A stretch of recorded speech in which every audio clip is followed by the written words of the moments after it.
तुम्ही बघत आहात प्रखर न्यूज। प्रत्येक क्षण, प्रत्येक घडामोड तुमच्या सोबत। बागलांमध्ये अवकाळी पाऊस आणि गारपिटीचा फटका, शेतकऱ्यांचे मोठे नुकसान।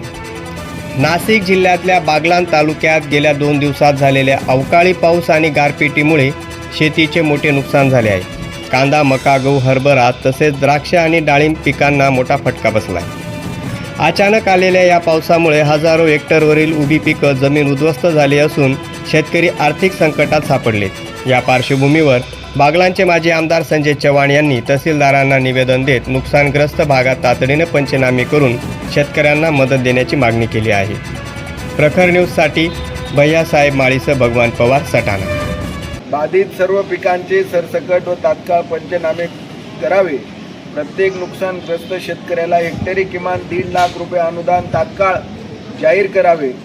विक्री केलेल्या कांद्याला प्रति क्विंटल 500 रुपये अनुदान द्यावे। शेतकऱ्यांचे सर्व प्रकारचे कर्ज अटी व शर्तींशिवाय तात्काळ माफ करावे।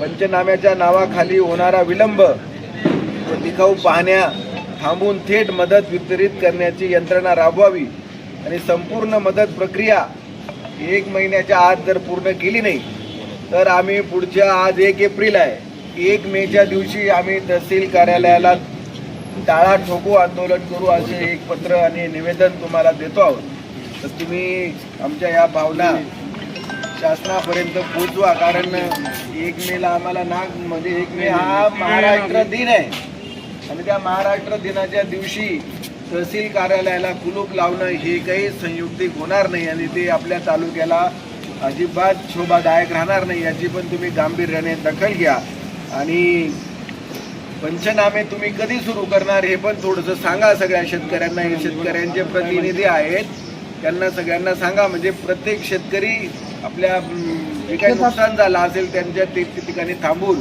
पंचनामे करून घेतील। हे निवेदन आम्ही तुम्हाला देतो आहोत आणि